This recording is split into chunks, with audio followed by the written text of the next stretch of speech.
This is called The Influence.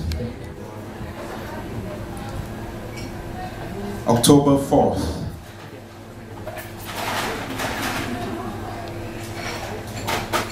It's been 7 days since we last saw Julia.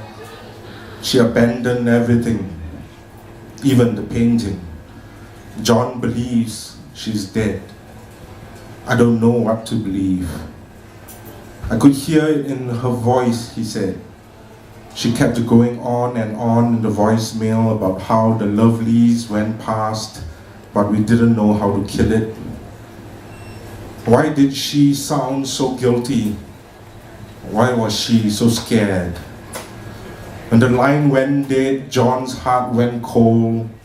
It's been 7 days since we last heard from Julia.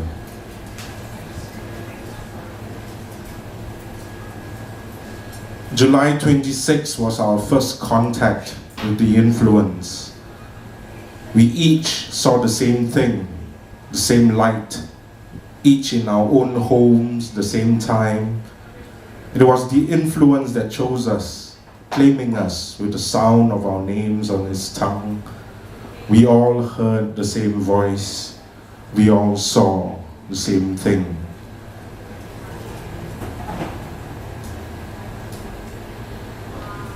August 8th. We've been unusually sick for 10 days, shivering, coughing, unable to sleep, none of the medicine working. Something was swarming in our heads, our tongues were heavy, our skin blowing hot and cold, our eyes were burning. Julia locked herself away in John's room, fueled by a fever. She started painting furiously. We could hear her screaming, slashing at the canvas. The house went dark. We boarded up the windows to keep the light out, but another light crept in.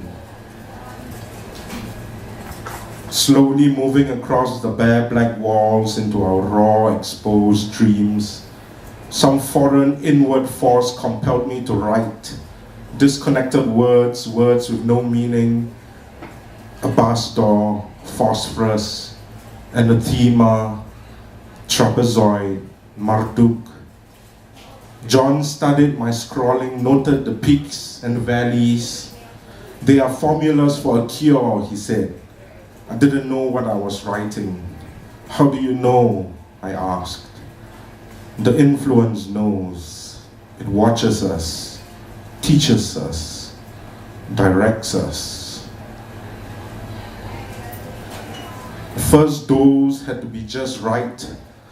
A mix of ink and saliva and early morning dew warmed by the touch of an artificial sun, a psychic map transmitted by blood from needle to neuron, lighting up inside, a mental movie supernova. I didn't feel a thing. John felt ill, something scared him and he couldn't say what. Julia said it was beautiful. It made her weep and laugh and see things only she was meant to see. She disappeared into the room again and kept on painting in silence. September 11, we drove through the night through those desperate hours of 3 and 4. We circled temples 108 times to lock in our orbits, to understand the turn of our worlds. A medieval rain spat against windscreen wipers, slashing, hypnotic. I knew something was following us. I could feel its heart, hear its hum. I could sense its heat, but none of the others were aware of it.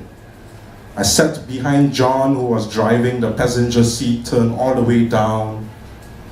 Julia was finally asleep, but she kept mumbling, "It's okay. The world needs to know what's really coming. The world needs to know what's really coming." November 3rd, Julia's been missing for more than a month. John wouldn't go home. He said the painting was darkening the house. He said he knew what Julia was afraid of. John wouldn't sleep, wouldn't eat. The lovelies killed Julia, he whispered. We didn't know how to kill it. John kept drawing the same scene over and over again. I'm sorry, Julia, I'm sorry. The lovelies went past, but we didn't know how to kill it. I don't know what to make of the image. John wouldn't go home. He kept studying that awful picture. December 31st, 2013, John's block was surrounded. Sirens, police dogs, panic, people pointing to the skies. I couldn't find John. I took the stairs up to his house. It was hard to see neighbors streaming down stairwells, and I'm working against the flow. I'm hearing snippets, chatter, speculation of black fires, unusual lights, blackouts, someone died, a god-awful sound, babies crying, something rotting. I find John's apartment door ajar. There's an eerie silence that follows evacuation. Everyone else is far away except me. I'm closing in. I push the door open. The lights are all out. But I can see the painting. The one Julia did, hanging from the ceiling, looking back at me. And I could hear Julia saying, the world needs to know what's really coming. The world needs to know what's